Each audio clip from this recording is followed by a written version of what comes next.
Salam, salam, outsider, le débrief il commence maintenant. Le Barça se qualifie pour la demi-finale de la Copa del Rey en tapant aujourd'hui Granada 5-3. Franchement, on va être très sérieux, c'est le meilleur match du Barça à mon humble avis que j'ai vu depuis des années. Pourquoi? Parce qu'aujourd'hui j'ai vu un Barça concerné, j'ai vu un Barça courageux, j'ai vu un Barça, je dis bien, qui rentre dans le mois de février, mais qui rentre bien dans le mois de février. Parce qu'à un moment donné, dans quelques jours, ils vont jouer face au Paris Saint-Germain, tout le monde est stressé.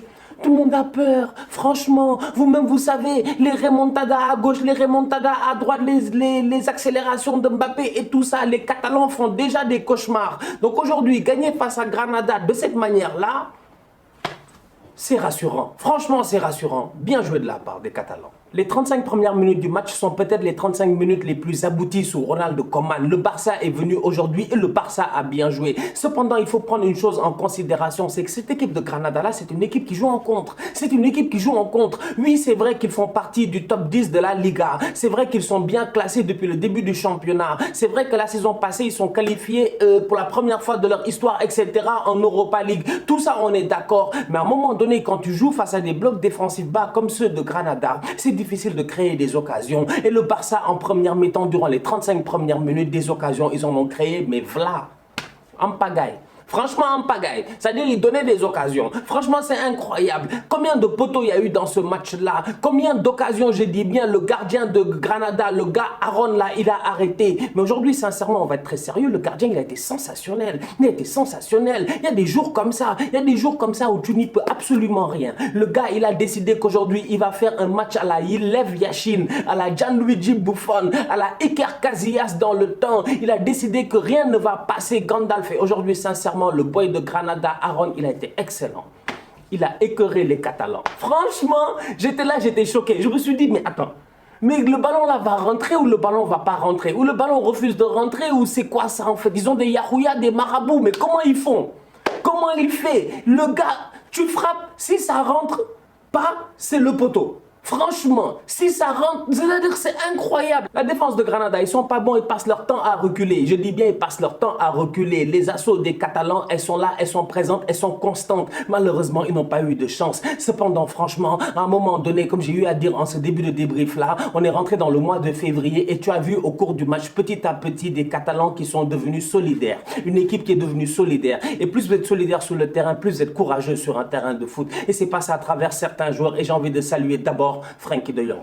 On va parler de Griezmann plus tard. Frenkie de Jong. Franchement, Frenkie de Jong, tu regardes son match, sa gestuelle, sa manière d'être, et tu es fan. En tout cas, moi, je suis fan. Parce que je me dis, le petit là, en fait, lui, il a ce qu'on appelle au Sénégal du jom, du faïda. C'est-à-dire que le boy, en fait, il n'abdique pas. C'est un guerrier. Il n'a pas envie, je dis bien, de se faire humilier. Ça, c'est Frenkie de Jong, 90e minute. Le Barça, je dis bien, peut marquer le but de l'égalisation, le but qui va les amener en prolongation. Il y a une touche. Frenkie de Jong, il court comme un malade pour aller récupérer le ballon pour faire la touche. Frenkie de Jong, aujourd'hui, il a joué tous les postes sur ce terrain-là. Il a commencé le match en tant que milieu de terrain. On a dû sortir un défenseur. Il est passé défenseur central et c'est lui qui marque le but, je dis bien, du 3-2. Donc à un moment donné, sincèrement, des joueurs comme Frenkie de Jong qui enfin jouent à la au vrai niveau de leur valeur en tant que tel. Et je ne parle pas de valeur financière parce qu'aujourd'hui, c'est vrai, on se base trop sur l'argent. Le boy a coûté 50 millions, 40 millions, tout ça là. Mais à un moment donné, on connaît la valeur intrinsèque, c'est-à-dire le talent de cet enfant-là. Et Frenkie de Jong, aujourd'hui, il joue à la hauteur de son talent. En défense centrale, il a été sensationnel. Au milieu de terrain, il a été sensationnel. En attaque, il a été renardé surface. Top performance de sa part. La dernière fois, j'étais là en train de vous dire que je pense que Léo Messi et Luis Suarez, ils s'appellent ensemble les soirs, ils discutent comme ça, tous les deux tranquillement posés. Messi lui dit non mais Luis, sincèrement, tu es trop chaud ces temps-ci, tu claques des buts, attention, je vais te rattraper et tout ça. Mais je pense que dans leur discussion tous les deux, Luis Suarez a dû dire à Léo Messi, donne une chance à Antoine Griezmann, gère-toi avec Antoine Griezmann. Parce que franchement, moi, je crois fortement qu'il y avait peut-être un petit souci entre Grisou et Messi au début. Entre Grisou, en fait, et tout le monde au début. Parce que Grisou, on lui a dit, viens vient au Barça, il a fait non. Après, il a fait la décision. Après, il est revenu. Tout ça, on se rappelle de tout le feuilleton Grisou qui doit quitter l'Atlético pour aller au Barça. Il n'est pas arrivé dans les meilleures conditions au Barça. Ça a été compliqué sa première saison. Mais Luis Suarez qui arrive à l'Atlético, qui brille là-bas, ça veut dire que Luis Suarez est bien intégré à l'Atlético. Donc Luis Suarez, c'est sûr et certain que les coéquipiers de Griezmann, incluant le coach, à un moment donné, ils ont dû parler avec lui en lui disant, mais le boy Grisou là, quand même, franchement, respectez-le, donnez-lui un peu de chance. Et aujourd'hui, j'ai l'impression que Léo Messi, quand même, ces derniers temps, tous les deux ensemble, ils font la paire. Léo Messi a trouvé un meilleur nouvel ami sur le terrain. Il s'appelle comment? Il s'appelle Antoine Griezmann.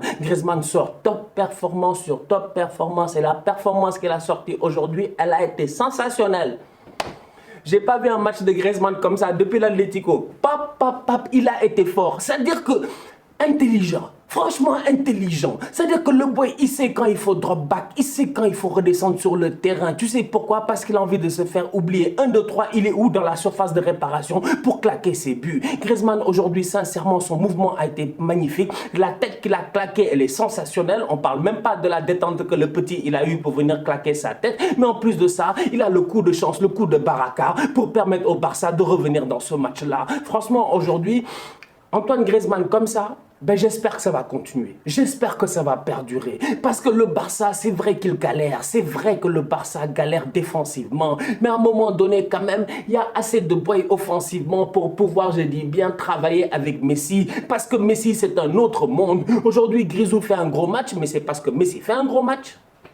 Franchement, c'est parce que Messi fait un gros match. Franchement, et la connexion après, elle marche. Honnêtement, vous avez vu aujourd'hui les passes de Messi au 4e poteau pour Antoine Griezmann? Personne n'a compris. Moi, je pensais que les ballons allaient sortir. À chaque fois que Messi faisait ces longues passes-là, je me suis dit, mais Léo, pourquoi tu fais ça? Jordi Alba n'est pas là-bas. Laisse tomber, franchement. Tout ça, c'est à cause de Jordi Alba. C'est pour cela que Messi a tellement l'habitude de rentrer. Et bim, il lance un ballon au 2e poteau. Mais tous ces ballons qu'il a mis là-bas au 4e poteau, je ne m'attendais pas aujourd'hui à ce qu'il y en ait un qui rentre. Et finalement, il y en a un qui est rentré. Il y en a un autre qui a été décisif parce que Griezmann, il remet de la tête directement pour Jordi Alba. Franchement, aujourd'hui, on peut parler jusqu'à demain. Mais à un moment donné, si Antoine Griezmann fait une top performance, c'est parce que Léo Messi fait une top performance. Le week-end passé, le Barça a bien joué. Samuel Umtiti a été solide. Tout le monde en a parlé. Ils en ont parlé dans la presse espagnole. On en a parlé un peu partout. Donc du coup, Samuel Umtiti, mais continue sur ta vague. Mais surfe sur ta vague. Voilà un gars, il monte sur la planche de surf.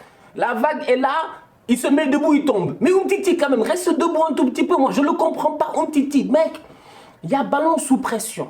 Busquets est sous pression. D'ailleurs, Busquets n'a pas fait un bon match. Et ça, je vais revenir là-dessus. Busquets est sous pression. Mais il donne le ballon à Griezmann. Griezmann te met un petit ballon juste pour que tu boules le ballon. Toi, tu essaies de faire genre des relances. Tu t'es pris pour Ronald Koeman dans le temps. Franchement, je suis désolé. Aujourd'hui, Samuel Umtiti ne sait pas gérer. À ce moment-là, à un moment donné, tu te rends compte qu'un boy comme Umtiti, qui vient de revenir de blessure, qui fait une bonne performance, tout le monde voit qu'il fait une bonne performance et tout le monde le dit, il prend directement, je dis bien, un boost de confiance. Il arrive, il fait une erreur, ça lui coûte un but. Je suis désolé quand même. Le boy aujourd'hui, il a perdu sa confiance au cours du match et ça a coûté cher au Barça. Parce que le 2e but de Soldado, je ne suis pas d'accord.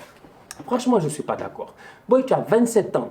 Grand gaillard comme toi, 27 ans, en pleine forme, gros bébé, quand c'est pour casser la démarche, tu es là, mais quand c'est pour courir, maintiens ta démarche, il est incapable de le faire. Comment Soldado, 35 ans, il accélère devant lui comme du n'importe quoi. Soldado a contrôlé le ballon, il a accéléré, personne ne l'a stressé, il est venu, il a fusé Marc-André Ter Stegen. Aujourd'hui, franchement, je suis désolé. Samuel Umtiti, ce week-end, je l'ai plébiscité. J'ai envie de lui dire, mec, redeviens un guerrier, quoi.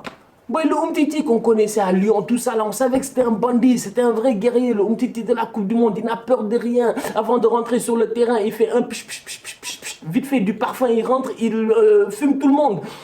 Mais aujourd'hui, quand tu vois les performances en dents de scie de Samuel Umtiti, on a beau me dire, ok, il revient de blessure, mais quand même, je suis désolé quand même, à ce moment-là du match, il doit dégager. Et sur le 2e but, c'est pas normal de se faire prendre comme ça. Ronald Koeman s'est quand même géré. Pourquoi? Parce que Riqui Puig il est rentré. Dès que Riqui Puig il est rentré à un moment donné vers la 78e minute, vous avez vu comment ça va vite au milieu de terrain. Parce que tu joues face à une équipe comme Granada, qui est une équipe qui joue le contre. Les équipes qui jouent le contre, je l'ai dit plusieurs fois, double pivot, mobile. Mais pas double pivot, mobile et tour de contrôle. Tour de contrôle, c'est qui? C'est Sergio Busquets. Il ne bouge pas, il est lent. Franchement, moi, il m'énerve, il me fatigue. Il me fatigue. Mon Busquets, putain, ça m'énerve de dire ça parce qu'il y a 5 ans, je me rappelais, on me parlait de milieu de terrain, je me battais pour Busquets. Je disais, mais vous êtes malade, vous êtes malade, vous. Le gars là, il est trop fort. Vous voyez, quand Busquets, il se retourne, tout ça. Mais Busquets, aujourd'hui, tout le monde a compris comment il joue. Et en plus de ça, tu sens réellement que le gars, il est en fin de cycle. Le boy Riqui Puig, il est rentré directement, il y avait du football, ça a circulé. Et ça a permis, je dis bien, au Barça d'être dangereux. Parce que dès que Ousmane Dembélé rentre, Ousmane Dembélé, il offre quoi? De la latéralité, de l'espace en tant que tel. Le boy Trincao, c'est ce qu'on lui a demandé. Il n'a pas fait un mauvais match aujourd'hui. Il a touché le poteau, il a fait 2-3 dribbles intéressants et tout. C'était peut-être même un des meilleurs matchs de Trincao aujourd'hui. Mais Ousmane Dembélé, il t'amène quoi? La percussion directe, directement sur les côtés. Le boy, il colle la ligne, il rentre, il dribble. C'est Dembous. Directement sans aucune pitié. Donc aujourd'hui, moi, quand je vois ça et que tu joues face à des blocs défensifs qui sont pas, je me dis quelle est l'utilité derrière d'avoir un Busquets, sachant pertinemment que les autres, quand ils vont déclencher la contre-attaque, il y a un gars qui va se mettre à courir bip bip à 200 000 à l'heure. Busquets peut rattraper qui? Personne. Donc du coup, aujourd'hui, sincèrement, je suis désolé encore une fois. Heureusement que Riqui Puig est rentré et dès qu'il est rentré, sincèrement, à mon humble avis, ça a changé la dynamique du match et ça a permis, je dis bien, au Barça de gagner ce match-là. Défensivement parlant, il faut saluer Jordi Alba. Même pas défensivement, offensivement parlant, il faut saluer Jordi Alba. Mais en tant que défenseur, il faut le saluer. Parce qu'Alba, quand même, franchement, c'est-à-dire qu'Alba, Alba, c'est le genre de gars, tout le monde veut qu'il parte. Tout le monde en a marre de Alba. Mais ça fait 10 ans qu'on voit Jordi Alba comme latéral gauche. On en a marre. Et lui-même, il a dit, il est détesté. Tant mieux, il le sait. Comme il sait qu'il est détesté, c'est bien. Mais Alba, après, il arrive, il te met un match. Il te met 2 buts. Les gars font c'était externe de Griezmann, externe de Alba. C'est quoi ça? C'était des externes à gauche et à droite. Franchement, Jordi Alba, j'ai rien à dire. Respect. Pour ce soir. Pardon. Prochain match du Barça, ce sera face à qui? Face au Petit Séville de Nabil Fekir. Je m'inquiète. Pourquoi? Parce qu'au Barça, il n'y a pas assez de constante défensive. Aujourd'hui, Araujo, quand même, il fait de très bons matchs. Aujourd'hui, Araujo, physiquement parlant, il a tenu. Ça n'a pas été facile. Le boy, offensivement parlant, sur tous les coups de pied arrêtés, c'est lui qui essaie de mettre une tête. Il a failli claquer un but. Donc Araujo, quand même, moi, je le respecte. Je le regarde et je me dis, le petit, il a mérite qu'on lui donne sa chance, calmement, qu'il continue à prendre ses marques et qu'il s'impose dans cette défense-là. Parce qu'Araujo, il est bon. Maintenant, à côté, qui va être à côté de Araujo? Umtiti, vous avez vu aujourd'hui. L'anglais, lors des 4 derniers matchs ou je sais pas quoi, il n'a presque pas joué. Ça fait longtemps que je me rappelle devoir parler de l'anglais. Ça fait longtemps que je n'ai pas parlé de l'anglais. Sergio Roberto, il est venu, il s'est reblessé, Dest était là, donc ça va. Mais quand je regarde ça, je me dis, quelle défense centrale face au Paris Saint-Germain?